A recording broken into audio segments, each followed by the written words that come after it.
Buenos días, vamos a empezar con la presentación de manifestaciones oftalmológicas en pacientes con artritis reumatoide, un poco enfocado hacia las complicaciones y el manejo integral. Recordando que la artritis reumatoide es una enfermedad autoinmune en donde vamos a tener afección de articulaciones periféricas, principalmente de manos, pies, y podemos encontrar manifestaciones articulares que van a ser vamos a encontrar las articulares y las extraarticulares, como puede ser la vasculitis o las manifestaciones a nivel de ojo. Recordando que es más frecuente en mujeres y que la prevalencia mundial va del 0.3 al 1.5%. Recordar que la fisiopatología es muy importante poner énfasis en el rol de la microvasculitis, en la cual vamos a tener activación de células T, depósito de complejos inmunes, activación del complemento, y todo esto vamos a encontrar fibroblastos que van a estar activos a nivel de la cápsula interna de la articulación, que van a producir interleucinas inflamatorias como el TNF-alfa y la interleucina 16, y también vamos a tener la activación de células B con la producción de anticuerpos contra el péptido citrulinado. Esto es importante mencionarlo porque la composición y de la córnea y de la esclera va a ser similar a una articulación. Vamos a tener la presencia de fibroblastos, de láminas de colágeno y de proteoglicanos. Estos fibroblastos van a tener un comportamiento similar al que se presenta en la articulación. En cuanto a la frecuencia, se ha descrito que las manifestaciones oculares van del 20 al 46%. Las más frecuentes van a ser el ojo seco, la epiescleritis y la queratitis epitelial. El síndrome de Sjögren se ha descrito en el 7 al 17% de los pacientes y la escleritis en el 8%. Las manifestaciones oculares más graves van a ser la escleritis anterior necrosante y la queratitis ulcerativa periférica. Vamos a tener complicaciones propiamente asociadas a la enfermedad y complicaciones asociadas al tratamiento. Dentro de las complicaciones asociadas a la enfermedad, la más frecuente va a ser el ojo seco, y otras complicaciones que no hemos mencionado son el adelgazamiento corneal, la perforación ocular,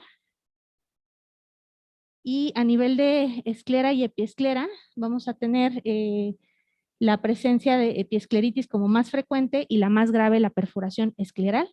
Se ha descrito la vasculitis de retina y la coroiditis a nivel de polo posterior de manera rara, y asociadas al tratamiento hay que recordar que el 50% de estos pacientes van a tener un tratamiento con esteroide de manera crónica. Entonces vamos a tener la presencia de catarata subcapsular posterior muy frecuente. El glaucoma se va a asociar a esta enfermedad en el 6% relacionada al uso de esteroide. Y en cuanto a la toxicidad por depósito de hidroxicloroquina y cloroquina a nivel de la mácula, se ha descrito que está relacionada con el número de años que lo usan los pacientes. Si es menor a 5 años, pues la frecuencia va a ser menor del 1%, y en pacientes que tienen el uso del fármaco por más de 20 años, la frecuencia es del 20%.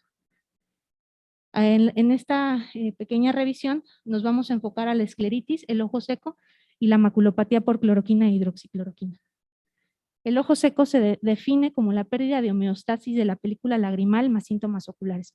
En esta biomicroscopía observamos un paciente con artritis reumatoide con ojo seco severo, en el que vemos filamentos mucosos, vascularización periférica y una opacidad. Estos pacientes, si no están bien controlados a nivel sistémico, pueden presentar perforaciones.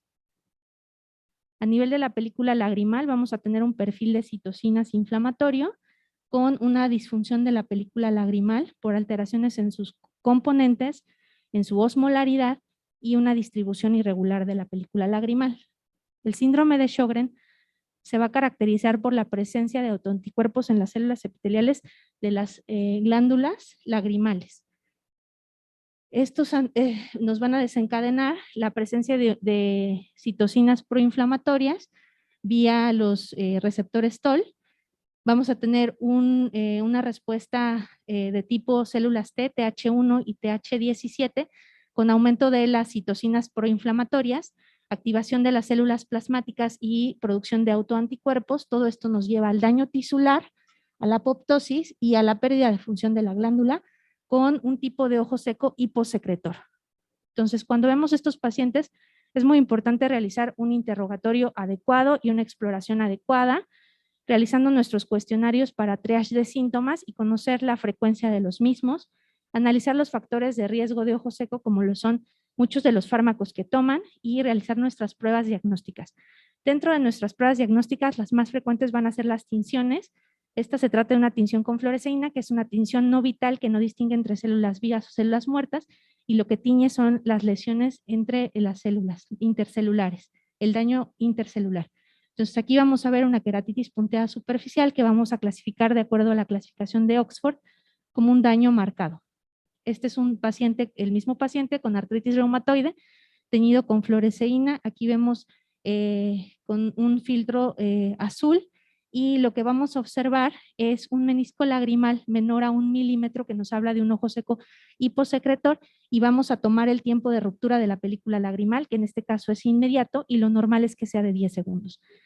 Ya que clasificamos el subtipo, que en este caso se trata de un ojo seco acuodeficiente, tenemos que dar el tratamiento de acuerdo al DIUS-2, y bueno, ya que damos tratamiento, el 76% presenta mejoría clínica durante el primer mes de tratamiento y el 95% a los 3 meses de tratamiento. Aquí vemos que podemos empezar con lubricantes libres de conservador, lubricante en gel, corticosteroide tópico, inmunomodulador tópico, uso de tapones lagrimales. Y si esto no es suficiente, agregamos un lente de contacto. Si no es suficiente, se puede proceder al uso de alguna cirugía, como la oclusión quirúrgica de los puntos lagrimales.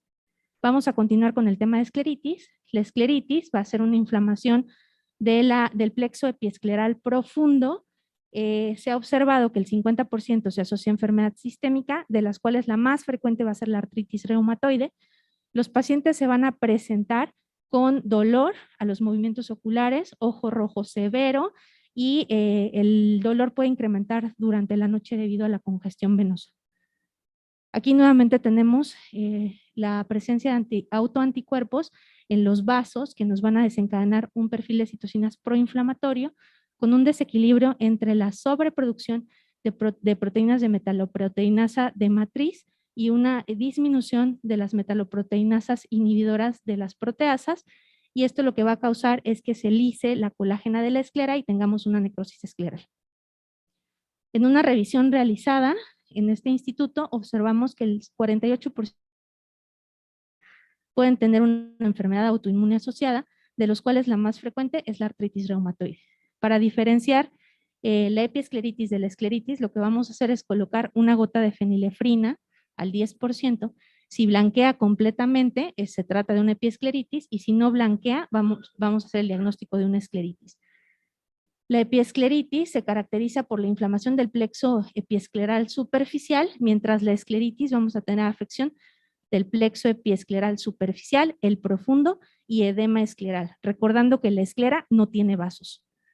Una vez que colocamos ya la gota de fenilefrina, vamos a proceder a la clasificación de la actividad inflamatoria, que va de 0 cruces a 4 cruces en la escleritis necrosante.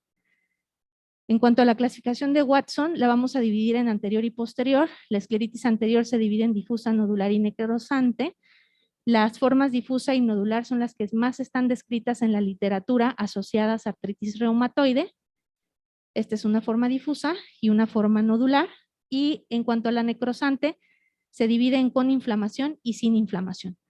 Los pacientes que tienen inflamación, vamos a ver un área de necrosis escleral con un área de inflamación adyacente, y cuando no hay inflamación, sin embargo, hay adelgazamiento progresivo de la esclera, se llama escleromalacia perforans o escleritis necrosante sin inflamación. Esta es una serie de la Asociación para Evitar la Ceguera en México, en donde describen la distribución de la escleritis difusa, nodular y necrosante de forma muy similar en los pacientes con artritis reumatoide. En cuanto a las complicaciones en esta misma serie, observamos que el 60% de los pacientes pueden presentar alguna complicación, principalmente hipertensión ocular, catarata y glaucoma. Los pacientes con escleritis necrosante, como lo vemos aquí, pueden presentar perforación hasta en el 14% de los casos y está asociada a una mortalidad elevada. En cuanto al manejo integral, generalmente van a ser pacientes que ya van a llegar con el diagnóstico y con tratamiento. Hay que revisar que se estén tomando su tratamiento y vamos a empezar por el uso de esteroide vía oral. Se tiene que realizar la terapia inmunológica con su reumatólogo para que sea la adecuada. Si vemos que no existe remisión de la enfermedad, se escala al uso de biológico, sobre todo en pacientes con escleritis necrosante o con afección severa. En cuanto a la queratitis ulcerativa periférica, se define como una enfermedad inflamatoria destructiva de la córnea yuxtalimbal, con un pronóstico visual malo. El 65% de los pacientes puede quedar en cuentadedos. Pueden también tener una mortalidad alta. El 24% de los pacientes puede fallecer si tienen una presentación unilateral y el 50% puede fallecer en las perforaciones bilaterales. Esto es debido a la actividad de la inflamación. La queratitis ulcerativa periférica se caracteriza por un defecto corneal periférico en forma de semiluna que va a tener adelgazamiento a nivel de la córnea y podemos observar los infiltrados corneales de células inflamatorias periféricas y un área de escleritis adyacente. Nuevamente observamos la fisiopatología que es similar. Tenemos la presencia de autoanticuerpos con activación de complemento, activación de células T, activación de células B, perfil de citocinas proinflamatorio, una alteración en el balance de las metaloproteinasas y los inhibidores de las mismas que nos llevan a una lisis corneal. Esta lisis corneal puede producir microperforaciones que se pueden sellar con cianoacrilato o perforaciones más extensas que necesitan de cirugía con injertos corneoesclerales. En cuanto a la maculopatía por cloroquina e hidroxicloroquina, es una enfermedad que se produce por el depósito del fármaco en la melanina del epitelio pigmentario de la retina. Se ha visto que la cloroquina es más tóxica que la hidroxicloroquina. Se asocia a dosis alta del fármaco, larga duración del tratamiento, niveles elevados de grasa corporal, alteraciones renales o hepáticas, edad mayor de 60 años. El hallazgo clínico va a ser la presencia de escotomas centrales o paracentrales con disminución de la sensibilidad al color y vamos a empezar la evaluación del paciente 6 meses después de que inician tratamiento, después se hace de manera anual. Podemos realizar pruebas de visión al color Amsler y fondo de ojo y realizar estudios complementarios como campos visuales centrales, OCT macular, electroretinograma multifocal, autofluorescencia y fluorangiografía de retina. De todos estos estudios, los que tienen más sensibilidad para detección temprana son el OCT macular y la electroretinografía multifocal. Aquí observamos un paciente, una imagen de autofluorescencia en un paciente con tratamiento con hidroxicloroquina. Se observan lesiones pequeñas hipoautofluorescentes con su OCT correspondiente, en donde vemos una disrupción entre los segmentos internos y los segmentos externos de los fotorreceptores. Así es como nos gustaría detectar a los pacientes en etapas tempranas. Aquí vemos un estadio más avanzado, una imagen de autofluorescencia con áreas de hiperautofluorescencia e hipoautofluorescencia en el sector parafoveal inferior, que se observa con su OCT correspondiente como alteraciones a nivel de la capa de elipsoides y una disrupción entre los segmentos internos y segmentos externos de los fotorreceptores. Finalmente, una maculopatía en ojo de buey que corresponde al estado avanzado, en donde observamos alteraciones en el epitelio pigmentario con respeto de la fovea y una alteración en el OCT a nivel de todas las capas internas de la retina, principalmente el epitelio pigmentario de la retina y la capa de elipsoides. De forma que es muy importante el manejo integral en estos pacientes por diversos especialistas a nivel de ojo y también por diversos especialistas a nivel de medicina general y medicina especialidad, porque tenemos que tener al paciente rehabilitado y tenemos que tener un manejo integral para mejorar la calidad de vida del paciente.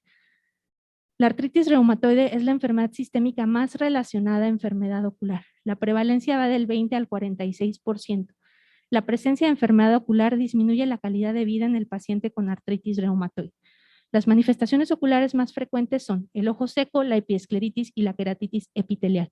Las complicaciones oculares más graves son el ojo seco severo, la escleritis necrosante y la queratitis ulcerativa periférica. Todas estas conllevan un riesgo de perforación ocular y pérdida de la visión. Las complicaciones oculares relacionadas con el tratamiento son la hipertensión ocular, el glaucoma y la maculopatía por cloroquina e hidroxicloroquina. Por lo tanto, es necesario un abordaje y tratamiento multidisciplinario. Gracias. Adelante, doctor.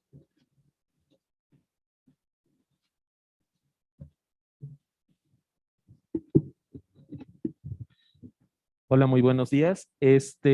Ay, controlito. Abajo. Gracias, disculpen. Bueno, como ya me presentaron, soy el doctor Daniel Ramos en el área de otoneurología, para los que gusten. Esperemos que nunca los veamos por allá, pero por ustedes, por pacientes, a lo mejor sí. Vamos a empezar con este tema. Siempre audiología nos consideran en algunas manifestaciones de enfermedades sistémicas como que hasta el final, ¿no? Y no se ve muy bien todo lo que va a alterar la vida de estos pacientes. Incluso, como bien lo mencionó el doctor Jara al inicio, hay muy pocas revisiones de padecimientos audiológicos directamente ocasionados por la artritis reumatoide. De hecho, las manifestaciones audiológicas se consideran más una manifestación extraarticular. Y entonces, estas manifestaciones audiológicas también están muy subdiagnosticadas por dos grandes puntos. Uno, que se considera que la pérdida auditiva en una artritis reumatoide, está más relacionada con la dinámica del movimiento de la cadena osicular, es decir, de alguna patología de oído medio. Entonces, asocian que el problema de oído medio va a provocar una pérdida de audición conductiva. ¿Pero qué creen? Que no tienen absolutamente nada que ver la artritis reumatoide con las alteraciones en el dinamismo de la articulación, de las articulaciones del oído medio.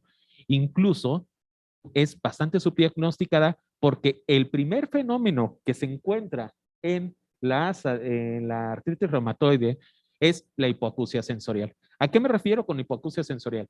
Es aquella pérdida de audición que está dada por la disminución de número de receptores dentro del oído interno.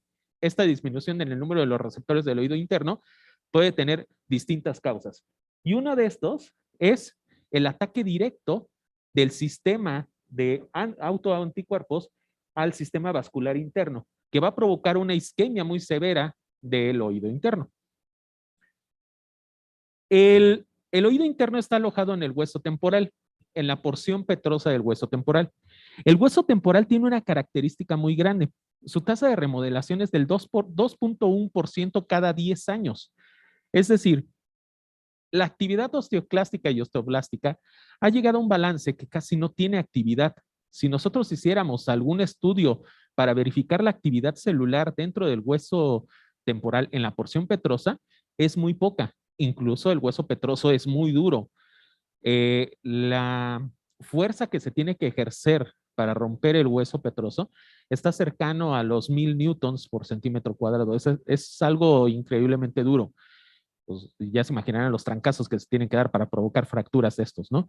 Entonces, es una cápsula en la cual está completamente cerrado. Y esto es porque le permite al oído interno tener un dinamismo fisiológico en el cual el líquido, tenemos dos grandes diferencias en el líquido endolinfático y el perilinfático. El endolinfático es más rico en potasio, son dos productos de transudación. El endolinfático es más rico en potasio y el perilinfático es más parecido al suero, ¿no? Entonces, esta interacción entre estos líquidos o en la producción de líquidos está dado por una estructura dentro del oído interno que se llama estría vascular. Esta estría vascular recibe por aportación simplemente de difusión sus nutrientes. Y entonces las pequeñas arteriolas que son menores a 0.01 milímetros que irrigan al oído interno son muy susceptibles a cualquier proceso inflamatorio y al cese brusco de este proceso inflamatorio.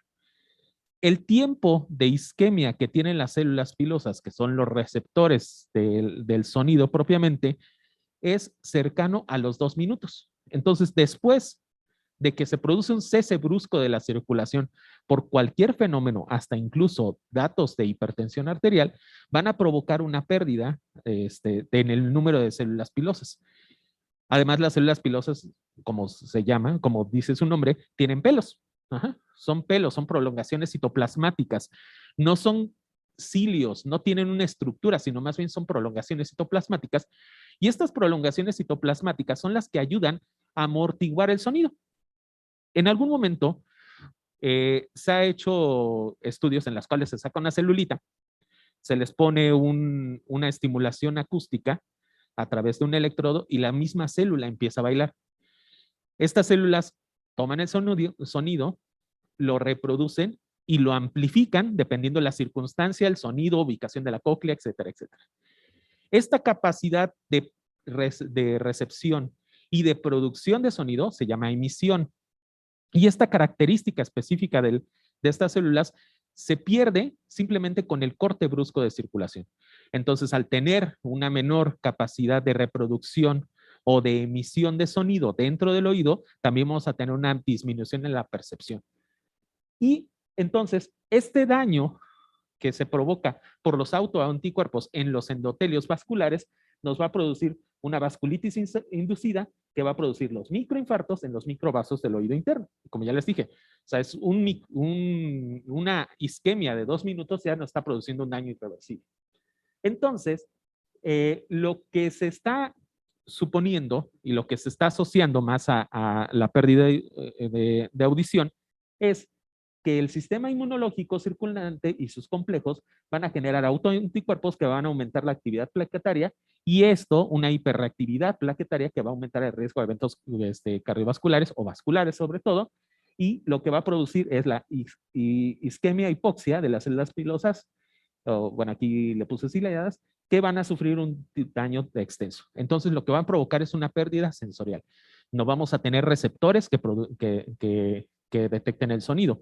Y además va a ser muy grande, va a ser profunda, dependiendo del tiempo de isquemia, ¿sí? Entre más tiempo esté ocasionándose la isquemia, mayor va a ser el déficit auditivo. Y entonces, mayor va a ser la discapacidad y menor va a ser la recuperación, a pesar de que nosotros hacemos el tratamiento. En un metaanálisis realizado en Corea, en el cual se hace una correlación de todos los umbrales auditivos en distintas frecuencias, nosotros observamos que entre los pacientes con artritis reumatoide y el control, después de un tratamiento inmediato en menos de 3 días de la pérdida de audición, sí hay una deficiencia, sobre todo mayor, en las frecuencias agudas, ¿sí? Que son las de 4.000 y 8.000 Hz. La cóclea, el oído interno, en su porción coclear, tiene distintas escalas, distintos tamaños. Es una pirámide, imaginaos. El sonido entra por la base. La base de la cóclea es la que mejor detecta los sonidos agudos. El ápice es lo que mejor detecta los sonidos graves. Entonces, donde más tiene impacto cualquier alteración vascular va a ser siempre en los sonidos agudos. ¿Por qué? Porque también resulta que la zona que al final se produce su desarrollo embrionario, al final se produce su irrigación y se produce una bifurcación de la arteria auditiva en esa zona. Por lo tanto, es la más sensible a la hipoperfusión. Entonces, esta hiperperfusión en cualquier sentido, presbiacusia, que es la pérdida ocasionada por la edad, o las pérdidas ocasionadas por alteraciones vasculares como diabetes mellitus, hipertensión y todo esto, van a provocar alteraciones directamente en las frecuencias agudas. No es la excepción en artritis reumatoide, que el efecto es dado más por una alteración en la circulación. Entonces vamos a tener más pérdidas en las frecuencias agudas. Y no solamente vamos a tener pérdida en el número de receptores, también se va a ver involucrado una alteración en la capacidad para el entendimiento de la palabra, secundario también al daño en el tejido nervioso, en el nervio auditivo en específico, en las prolongaciones que se encuentran en el órgano de Corti. El órgano de Corti es el ganglio espiral de Corti, se encuentra a la mitad de la cóclea, en el modiolo en el que lo divide, y es el que recoge todas las fibras nerviosas que hacen interacción con las células pilosas, y en ese daño, en esa parte, es donde también se ve gran alteración por la isquemia producida por estos fenómenos microvasculares. Y entonces esto nos va a dar que la capacidad para entender palabras va a disminuir. La pérdida de audición que se presenta en estos pacientes, en el 80% es dada de forma súbita, es decir, se establece en menos de 3 días.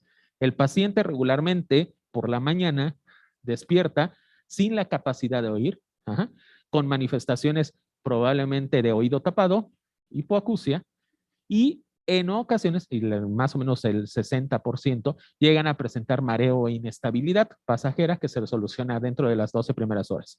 Esta pérdida de audición se establece dentro de los 3 primeros días y en 3 frecuencias distintas. Ajá. Entonces, y tiene que ser mayor de 30 decibeles. Las pérdidas de audición ocasionadas por la artritis reumatoide son superiores a 30 decibeles y se establecen en la pérdida de hipoacusia severa o profunda, con un factor pronóstico muy malo.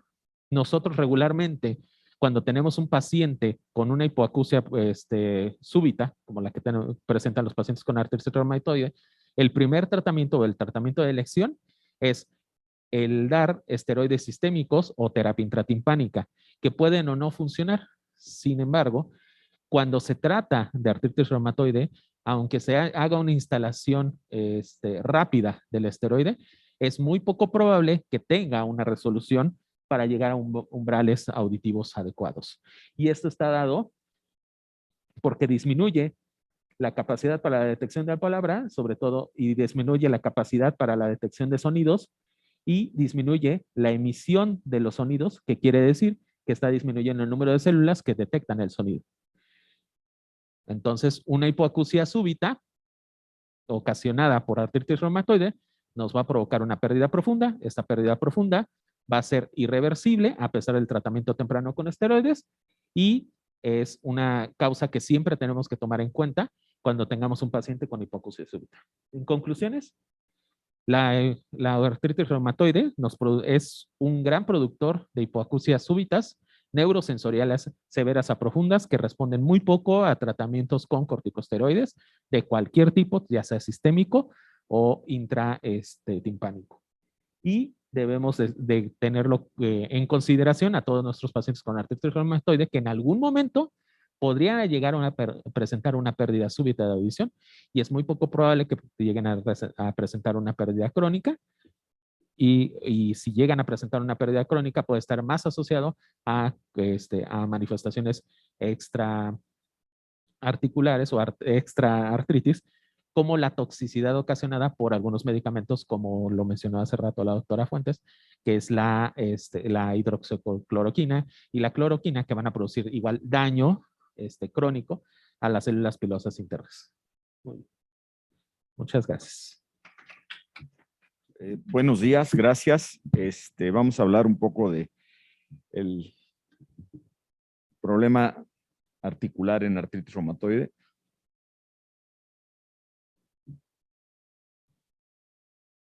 Bueno, yo soy el jefe de división de reconstrucción articular de cadera y rodilla y nosotros vemos con relativa frecuencia pacientes que tienen artritis reumatoide. Es importante hacer unas puntualizaciones con respecto a esta enfermedad. Típicamente la artritis reumatoide es poliarticular en el adulto. Entonces esto es bien importante porque hay que considerar que va a estar afectado de múltiples articulaciones, aunque las más frecuentes son las articulaciones pequeñas, como las de la mano. De las grandes articulaciones típicamente se afectan la cadera y la rodilla en un gran porcentaje. Clínicamente esto se caracteriza por sinovitis y destrucción articular progresiva. Se ha utilizado la sinovectomía como un procedimiento conservador para tratar la artritis, pero se ha visto que los resultados son poco predecibles y no muy adecuados, por lo cual hoy se considera el reemplazo total como la cirugía de elección para la afectación articular en el caso de la artritis reumatoide.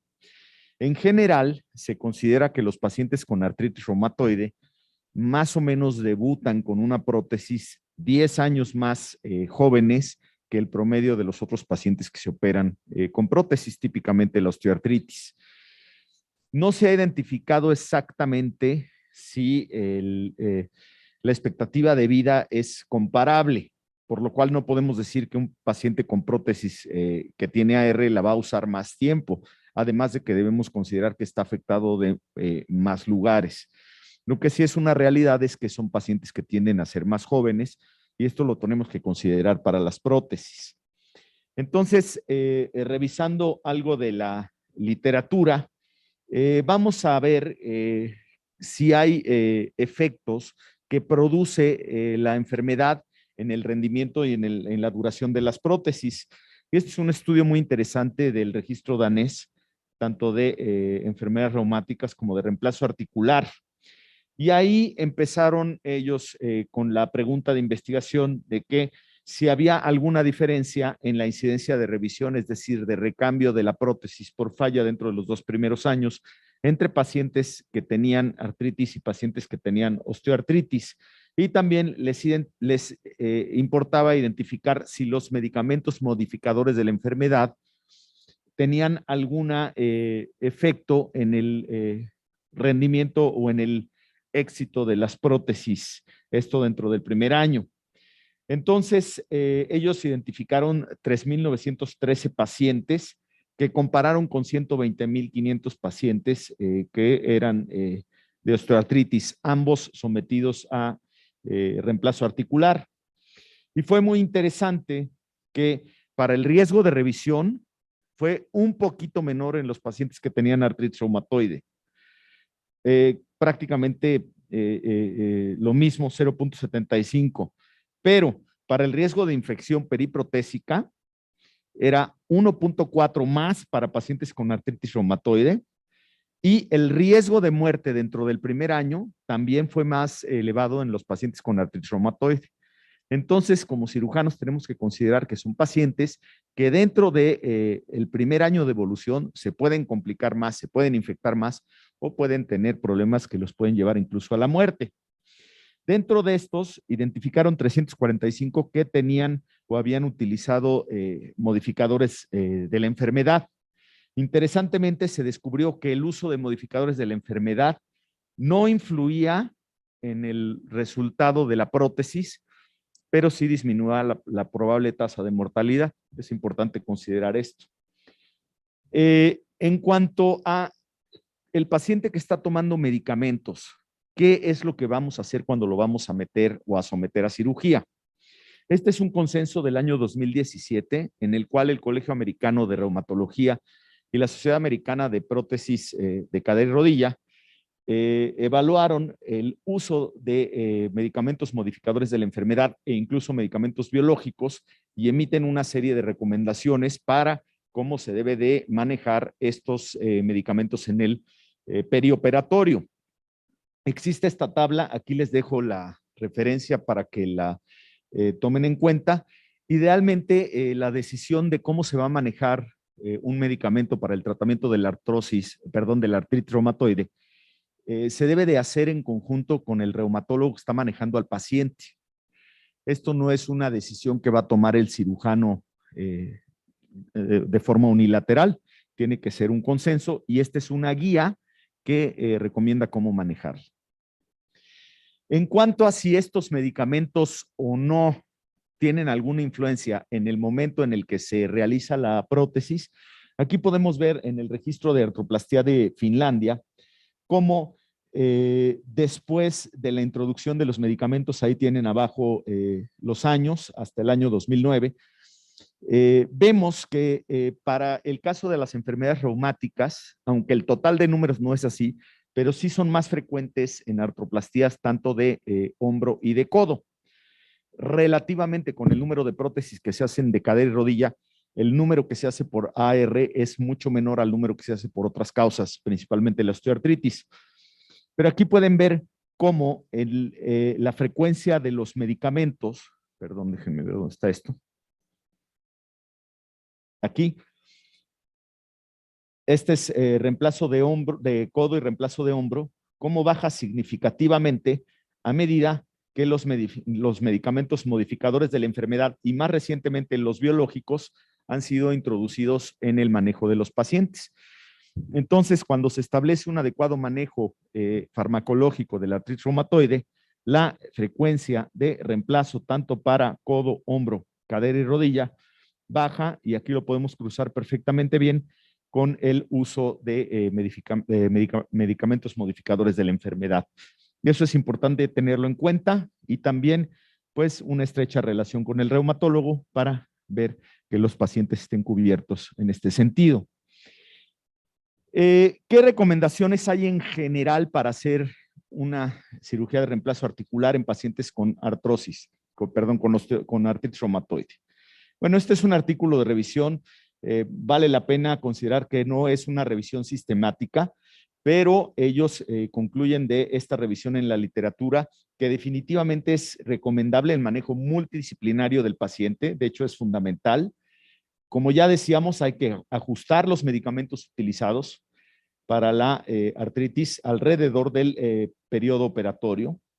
Los pacientes deben de estar enterados, bien importante, en que la incidencia de complicaciones es mayor en ellos comparados con la población en general.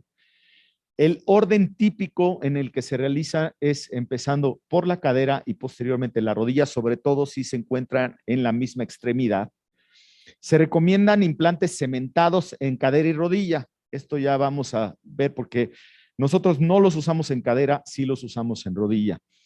Y la evidencia no es clara si se recomienda reemplazar o retener el ligamento cruzado posterior. Nuestra conducta en este sentido es la evaluación durante la cirugía del estado del ligamento. Si vemos que el ligamento está muy deteriorado, lo reemplazamos. Si no está deteriorado, lo conservamos. Y hay que tener en cuenta que la rehabilitación es mucho más lenta y más difícil. Este es un análisis sistemático que compara el uso de las prótesis cementadas contra las no cementadas en artritis reumatoide. Estos incluyeron 25 series de caso y 5 estudios de registros. Y en este estudio no se encuentra evidencia que sugiera que los vástagos no cementados presentan resultados inferiores a los vástagos cementados. Nuestra experiencia en el instituto es básicamente con sistemas no cementados. Y aquí tienen unos ejemplos. Esta es una imagen que es bastante típica de una artritis reumatoide que ha evolucionado por algunos años. Típicamente, contrario a lo que se ve en la osteoartritis, los pacientes tienden a hacer una destrucción hipotrófica, es decir, no tienen la presencia de grandes osteofitos y de esclerosis y aumento de la densidad ósea, sino al contrario, la cabeza tiende a colapsarse, incluso perderse, la articulación tiende a migrar hacia la parte proximal y a migrarse incluso atravesando, fracturando la pared medial. Hay mucha pérdida de movilidad. Los pacientes prácticamente tienen afectados primero las rotaciones y luego incluso la flexión, que es el último movimiento que típicamente se pierde. Y aquí vemos una discrepancia de longitud bien importante. Generalmente estos pacientes también se presentan con contracturas en flexión que son importantes, y esto es bien importante identificarlo antes de la cirugía porque influye mucho para lo que vamos a escoger de implante. Aquí, por supuesto, vamos a escoger una reconstrucción no cementada, pero va a requerir una copa grande. Seguramente lo vamos a fijar con tornillos. Va a ser difícil luxar esta cadera para colocar la prótesis, entonces requiere una osteotomía in situ. Todo esto lo debemos de considerar para programar la cirugía. Vean cómo las corticales se encuentran bastante adelgazadas. Esto es importante para considerar que quizá necesitamos vástagos de longitud normal para lograr fijarnos ahí. Aquí tienen el resultado. Es una copa relativamente grande, una cabeza de 36 milímetros fijada con tornillos, y tenemos un vástago que también es relativamente grande con una muy buena fijación en el hueso. Muy importante hacerlo con mucho cuidado porque sí, en estos pacientes hay más frecuencia de fracturas periprotésicas durante la implantación de los vástagos. Aquí tenemos otro caso. Muchos de estos pacientes, además de que tienen esta presentación atrófica del desgaste en la articulación, también debido a los medicamentos pueden presentar necrosis vascular. Entonces, además de toda esta atrofia y debilidad, también podemos encontrar colapsos bien importantes de la cabeza. Entonces, hay que considerar esto. También técnicamente no es una cirugía fácil. Vamos a tener un apoyo óseo relativamente frágil. Seguramente se va a utilizar tornillos. Hay que considerar que la cabeza está perdida, lo que ocasiona que tengamos alteraciones en la longitud de la extremidad. Y aquí tenemos otra vez el resultado. Un vástago con mucho contacto dentro del canal, colocado muy apretado dentro del canal, pero con mucho cuidado para no fracturarlo. Una copa relativamente grande y fija con tornillos. Así es como se nos presenta el paciente con artritis reumatoide. Vean, 1, 2, 3 y esta ya va para allá. Hay que considerar que necesitamos, tanto para la rehabilitación como para la planeación, ver qué le vamos a hacer. En este caso, en esta rodilla, pues no estaba tan afectada la cadera, entonces aquí solo se colocó la rodilla. Aquí tenemos el reemplazo de la cadera y a seguir en la misma extremidad el reemplazo de la rodilla, como lo vimos en la literatura. Típicamente así es como se presentan en la rodilla, valgos. Es más frecuente el valgo que el varo en las deformidades secundarias a la artritis, pero hay que considerar que puede presentarse prácticamente todo. Igualmente que en la cadera son deformidades atróficas más que hipertróficas y hay que considerar que podemos tener la necesidad de reemplazar el ligamento cruzado posterior. Aquí vemos un acercamiento de esa paciente con pérdida de la altura del cóndilo lateral, típicamente así se presentan, el espacio perdido en forma concéntrica, pero principalmente en el cóndilo o en el compartimiento lateral y también la rótula perdida. Y aquí tenemos la reconstrucción con una sustitución del ligamento cruzado posterior. También podemos encontrar deformidades que van mucho más allá. Aquí vemos totalmente atrófica, pocos osteofitos, pero cómo se ha perdido muchísimo hueso. Una prótesis en unas condiciones de probablemente mucha inestabilidad. Entonces tenemos que considerar sistemas especiales con el uso de vástago y súper estabilizados, como es este caso. Aquí tenemos otro ejemplo, también mucha evolución, prácticamente necrosada los dos cóndilos, la meseta tibial. Entonces aquí tenemos que considerar que este paciente requiere aumentos, requiere vástagos y definitivamente requiere un sistema súper estabilizado. Aquí lo tenemos. Entonces no son cirugías fáciles, son cirugías que tenemos que identificar perfectamente bien. Vean esto, bilateral con un valgo impresionante. Hay que considerar esto para la rehabilitación. Son pacientes que típicamente por su estado médico, por los medicamentos que están tomando, no son buenos candidatos para hacerlo al mismo tiempo. Entonces, típicamente se tiene que hacer en tiempos distintos. Hay que identificar con rehabilitación potencial de marcha. Por supuesto, cuál es la extremidad que está más afectada, iniciar con esa y tratar de hacer la siguiente cirugía lo más pronto que se pueda. Vean la gran afectación. Nuevamente, además, aquí tenemos que considerar la subluxación, la pérdida del espacio, por supuesto, la pérdida de los ligamentos. Típicamente hacemos reconstrucciones con tomografía para identificar bien estas deformidades y nuevamente estos implantes que tienen sustitución para las alteraciones óseas, vástagos y superestabilizados. En síntesis, la planeación de una cirugía en un paciente reumático no es algo que debe de hacer el ortopedista solito y decir, vamos a ponerle una prótesis. Esto requiere un manejo multidisciplinario, primero con el reumatólogo. Hay que ver qué está tomando el paciente, cómo se va a manejar el medicamento antes, durante y después de la cirugía. Y estamos hablando de pacientes que pueden estar tomando desde biológicos hasta corticoides. Entonces, es bien importante, ¿no? Hay que discutir con el paciente que las complicaciones y los riesgos son mayores por su enfermedad. El resultado, incluso funcional, puede ser también inferior al resultado de un paciente con osteoartritis simple. Hay que identificar la necesidad de implantes especiales y técnicas especiales. Ya vimos que las deformidades son muy importantes. Hay que estar bien consciente de que a lo mejor no se puede hacer con prótesis primarias convencionales. Se debe de considerar que muchas articulaciones pueden estar afectadas al mismo tiempo. Y en ese sentido tenemos que planear cómo vamos a organizar las cirugías y cómo le vamos a dar la rehabilitación antes, durante y después de las cirugías. Esto es bien importante. Por todo esto, se recomienda realmente hacerlo en centros de alta especialidad. Esto no es una enfermedad que pueda manejar un ortopedista aislado que no tenga acceso a un equipo multidisciplinario.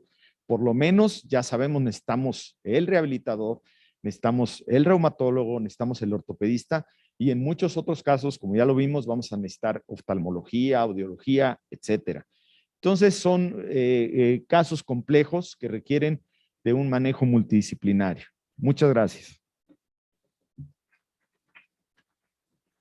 Bien, en el 70% de los casos, los pacientes con artritis reumatoide en el primer año van a tener alteraciones articulares periféricas. Bueno.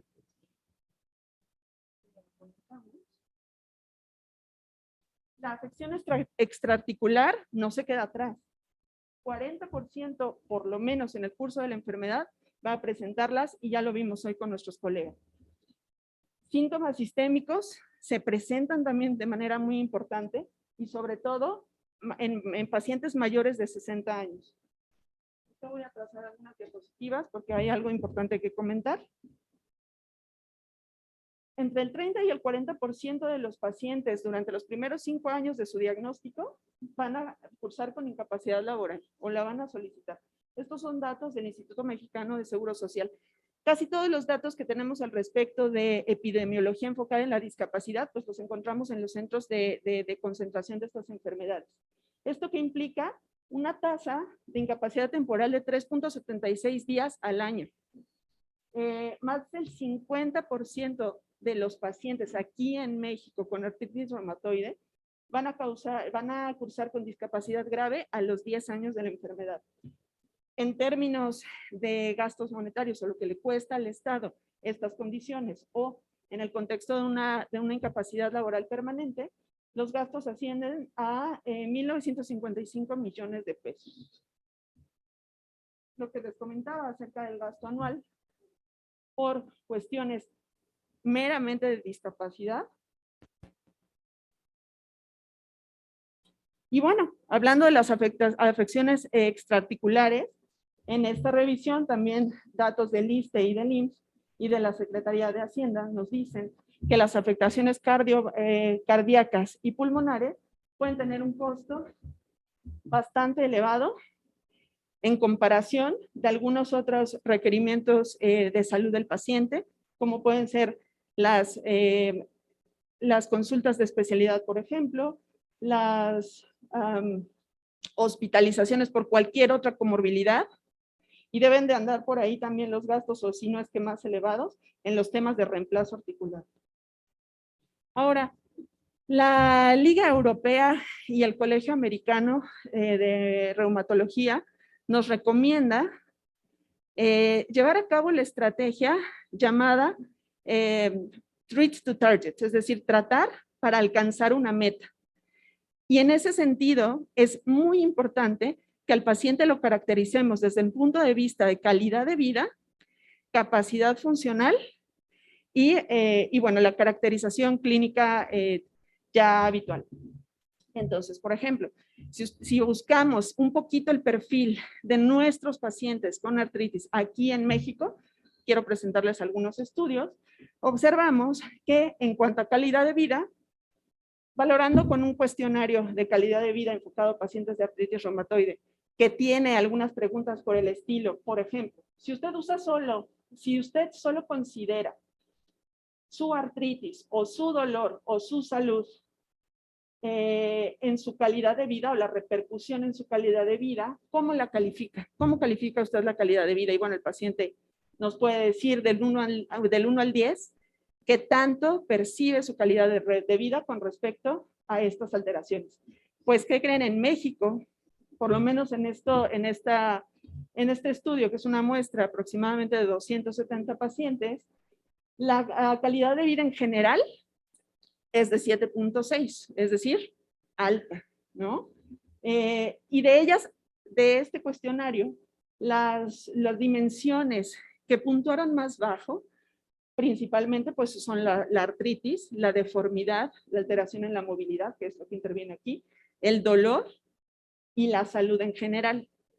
Esto en términos de calidad de vida. Pero cuando esto lo relacionamos con funcionalidad, ¿qué es lo que les está causando que la calidad de vida disminuya a razón de estos rubros? Bueno, pues se le pregunta al paciente, en caso del cuestionario HAC de la capacidad funcional y todas sus variantes, porque tiene varios.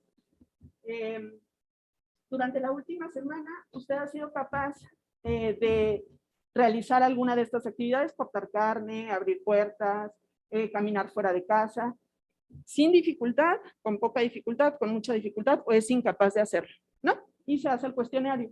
¿Cómo se correlacionan estos dos grandes constructos? Por ejemplo, en el caso de los pacientes que puntúan bajo en calidad de vida debido a su artritis, pues se correlaciona mucho con las actividades que tienen que ver con mano. Y de estas, comer, que es una capacidad, que es una actividad pues vital, diaria, y que no se puede dejar de lado, ¿no? En cuanto al dolor, ¿cuál es la actividad funcional que más se relaciona con el dolor? Todas las actividades que tengan que ver con la prensión. Y en cuanto a la salud y también a la artritis, ¿cuáles son las alteraciones o cuáles son las actividades que pueden repercutir en estos pacientes? Pues precisamente se correlaciona altamente con caminar fuera de casa y subir apenas 5 escalones, ¿no? Entonces, en términos generales, hay 3 estudios que nos describen que la capacidad funcional de los pacientes, calificando de un 0 a un 3, donde 3 es la mayor discapacidad, en México se observan oscilaciones generales de 0.77, 0.82 y por ahí un 1.13 que se cataloga como discapacidad leve.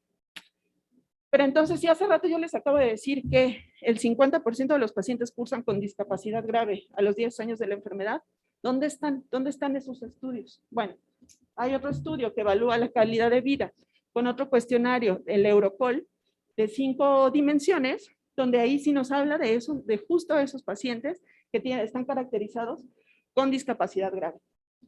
Dentro de ellos, ¿cuál es el rubro que más afecta o que más genera este tipo de discapacidad? El dolor. Así se describe. El paciente tiene mucho dolor y en este estudio, que aproximadamente eran 270 pacientes, el 8% de ellos estaba discapacitado por este motivo.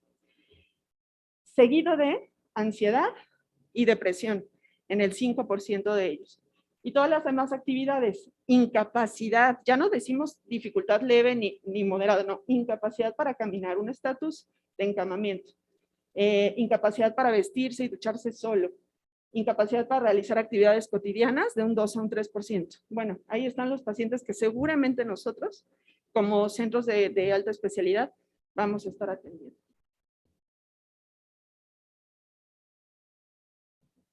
Pero también es importante decir que en promedio los pacientes con artritis reumatoide no solo tienen artritis reumatoide, sino tienen 1.6 enfermedades adicionales a este padecimiento. Entonces, el perfil de discapacidad además se va haciendo más grande, se va ampliando. De tal manera, este estudio, bueno, está muy pequeño, pero aquí la fotografía está pequeña, pero bueno, evaluaron aproximadamente 290 pacientes con artritis reumatoide, osteoartritis, diabetes mellitus, enfermedad renal terminal, esto en un hospital general. Y observamos que los pacientes con artritis reumatoide prácticamente son los más jóvenes. También observamos que la mayoría, pues ya lo habíamos comentado, son mujeres.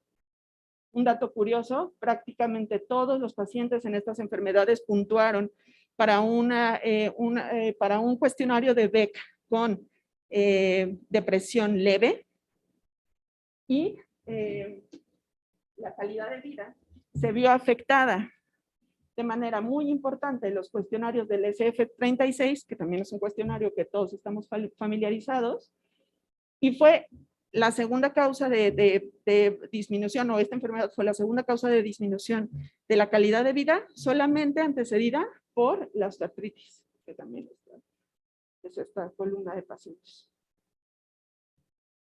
Algo que tampoco se aborda y que parece ser muy importante para los pacientes, bueno, se hizo un estudio de aproximadamente 390 encuestas en el Instituto de Nutrición, hablando de salud sexual y reproductiva, donde no se ha terminado de confeccionar el cuestionario, pero se les preguntaba de manera abierta a los pacientes qué tan importante eran para ellos la salud sexual y reproductiva.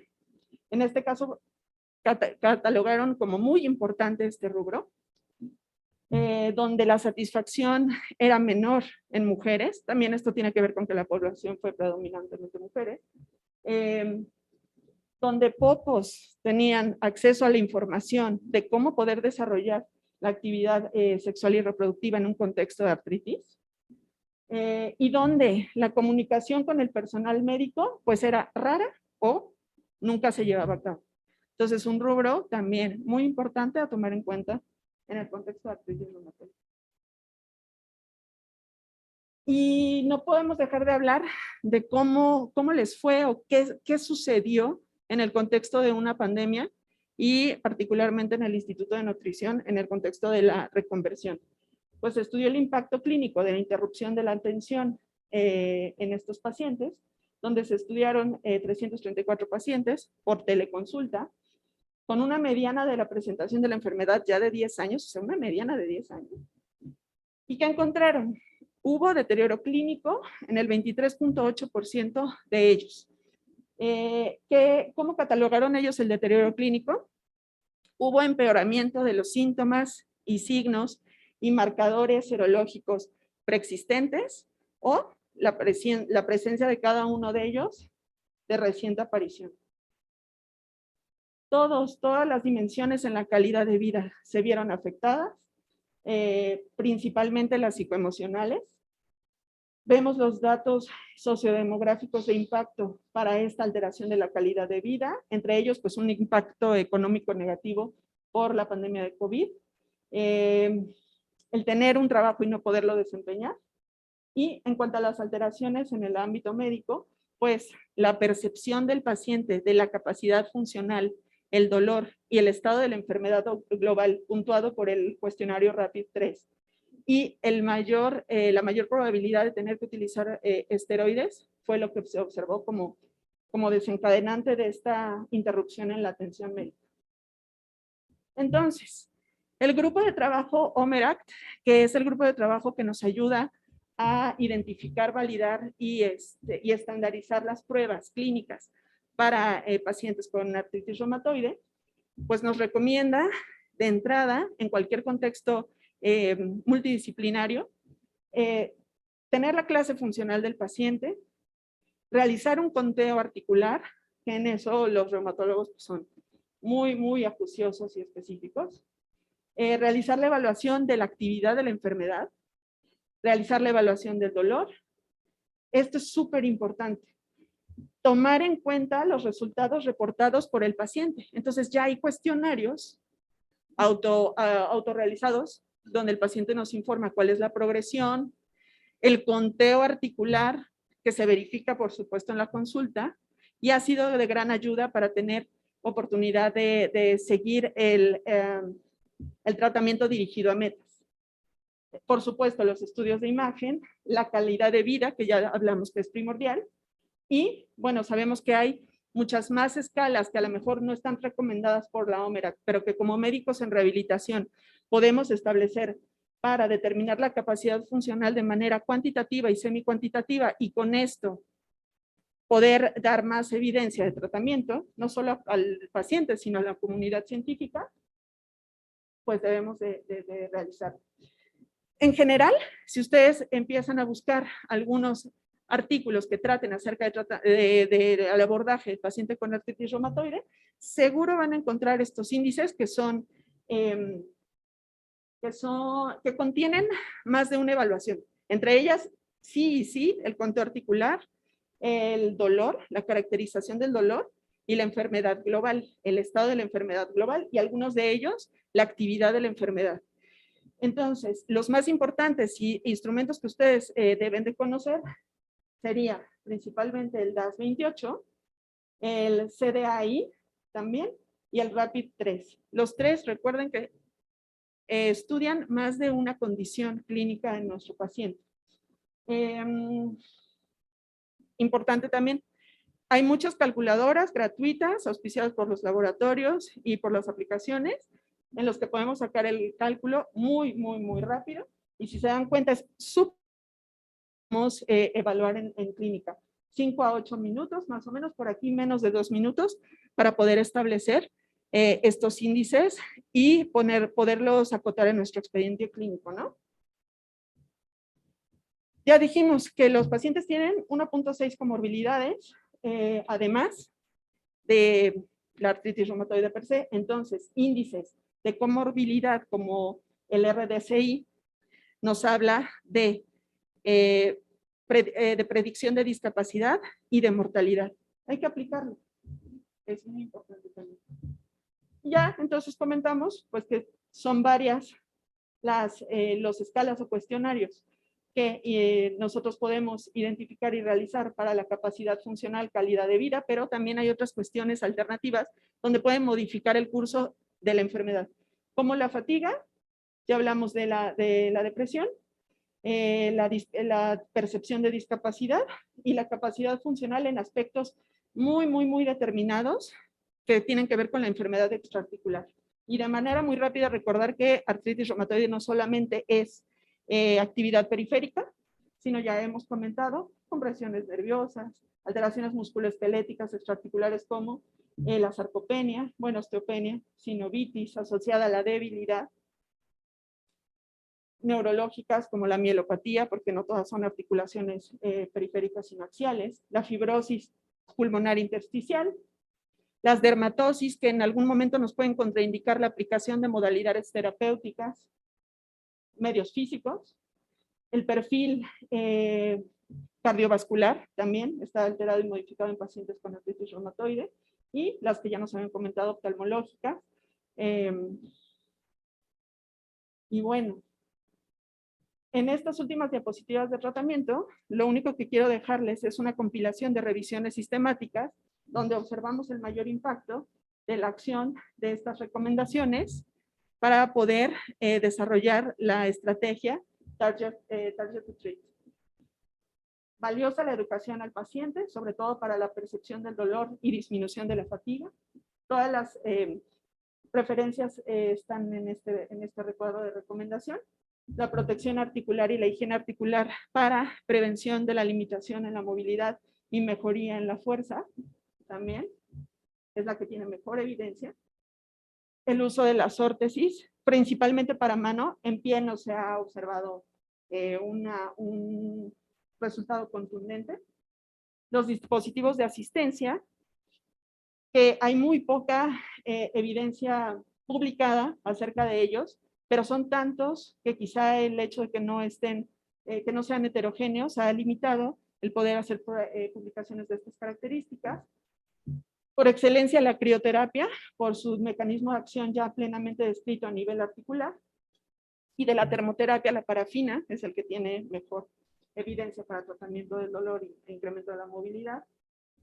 Los TENS, que es la estimulación transcutánea, para disminución del dolor, de la fatiga también, y sobre todo en el segmento de muñeca.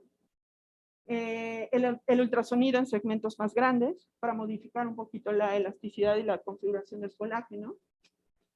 La hidroterapia, esta es súper importante porque es la que ha demostrado que tiene impacto en el dolor y la funcionalidad a un corto plazo, a comparación de las demás. Nuevas terapias como vibración de cuerpo completo para beneficio, prevención de la osteopenia o disminución de la densidad mineral ósea.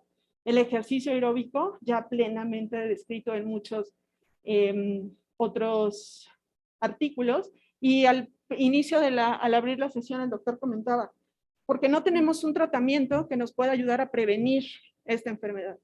Pero si nosotros, antes incluso de la enfermedad, acostumbráramos la cultura del ejercicio, mucho sería diferente del curso clínico en el contexto de enfermedades reumatológicas.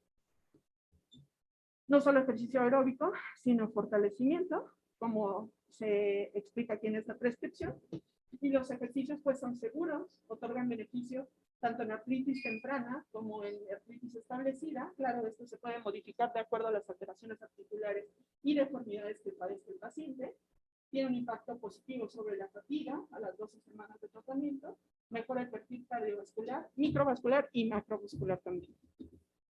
Están plenamente descritas las vías de señalización, las citocinas que regula el ejercicio. Entonces, de ahí podemos inferir más beneficios. Y bueno, como conclusiones, targets to treat. Yo creo que eso es lo primero, conocer el perfil de discapacidad de los pacientes para prevenir y ejercicio. Creo que esos serían los 3 puntos a rescatar. Muchísimas gracias.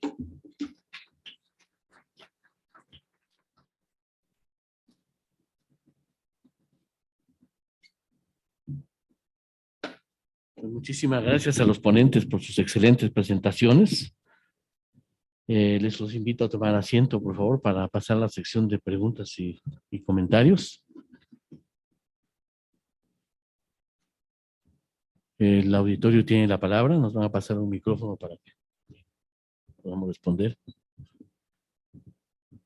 Hay residentes de diferentes áreas, especialidades. Doctora, adelante, por favor.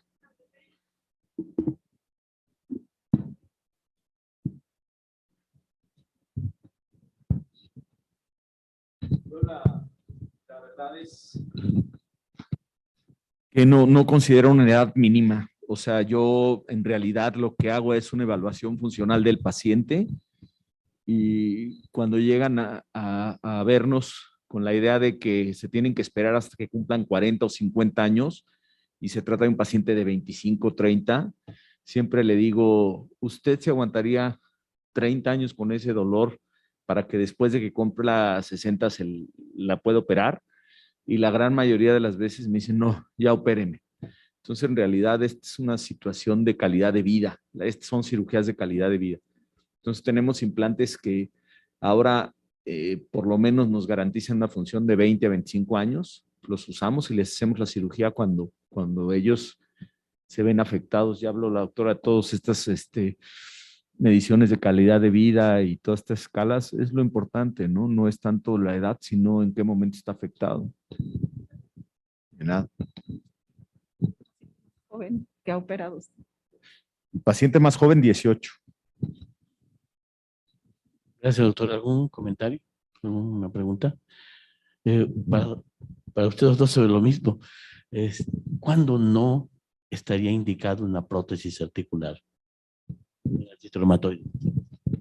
Bueno, básicamente es cuando no hay capacidad de recuperación. Por eso es bien importante cuando nosotros tenemos pacientes con afectación multiarticular y multisistémica. Ya también se habló de que estos pacientes pueden tener afectaciones en diferentes sistemas. Cuando el paciente médicamente y funcionalmente no va a recuperar una capacidad de marcha, probablemente tengamos otras alternativas para el manejo del dolor mejores que el reemplazo articular, porque si nos metemos en esas condiciones con una cirugía de este tamaño, podemos causar más problemas de los beneficios que le estamos dando. Cuando nos enfrentamos a un paciente que pensamos que puede no mejorar, siempre con rehabilitación evaluamos el potencial de marcha, el potencial de recuperación y entonces tomamos la decisión en conjunto. ¿Alguna otra pregunta? Adelante, doctor.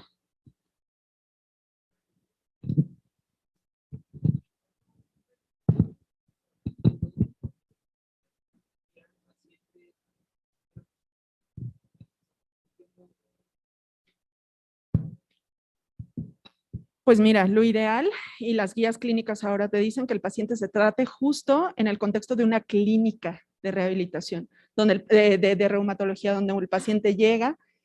Probablemente lo importante es que ya tenga el diagnóstico determinado, por lo menos ya haya iniciado alguna expectativa de tratamiento, pero en el contexto de esa sugerencia, el paciente en ese día pasa con el reumatólogo, inmediatamente con el médico rehabilitador, porque aunque aún no hemos caracterizado la enfermedad per se que le está quejando en ese momento, sí podemos tener margen de acción desde una inmovilización relativa para poder prevenir afectaciones, ¿no? Entonces, nuestro margen de actividad idealmente sería en el día 1 de que el paciente ingresa a la institución.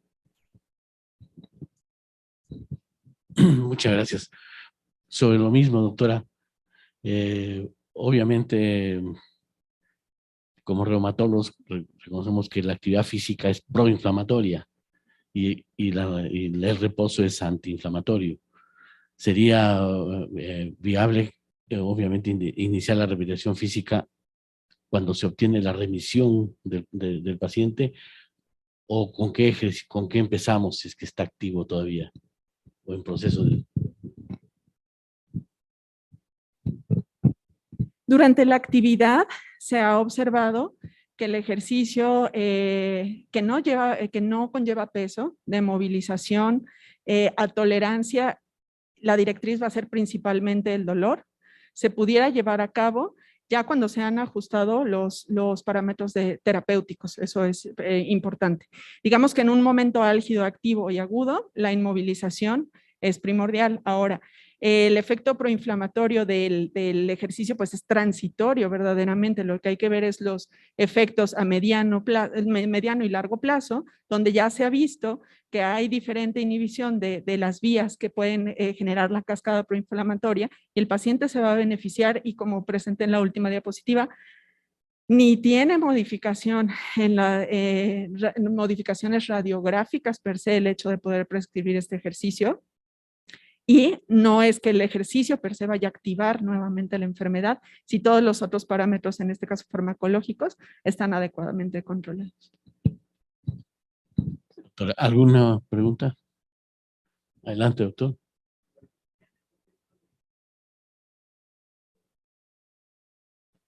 Medicina de rehabilitación, estamos dando seguimiento con artritis reumatoide.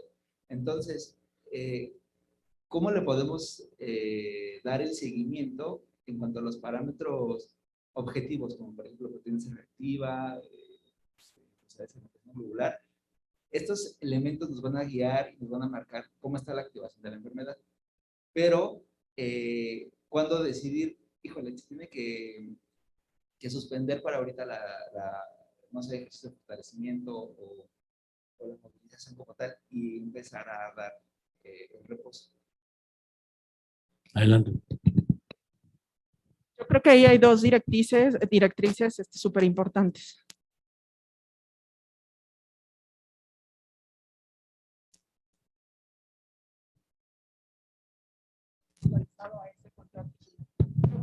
Dos herramientas más valiosas, y recordar que en términos de conteo articular, o sea, ya hay cuestionarios autorreportados del paciente donde podremos determinar estamos en un contexto de enfermedad de activación moderada.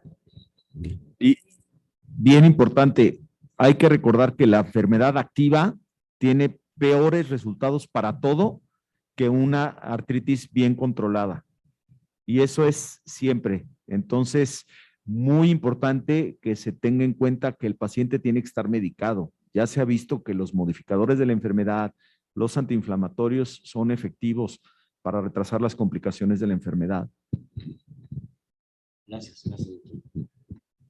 ¿Alguna pregunta? Girar para acá las preguntas. Las nuevas terapias biológicas, sobre todo, han traído complicaciones también oculares. ¿Ha tenido alguna experiencia sobre ello? A nivel ocular, las terapias anti-TNF deben de ser evaluadas previamente. Antes de dar cualquier inmunomodulador, tenemos que descartar tuberculosis ocular o tuberculosis a nivel sistémico.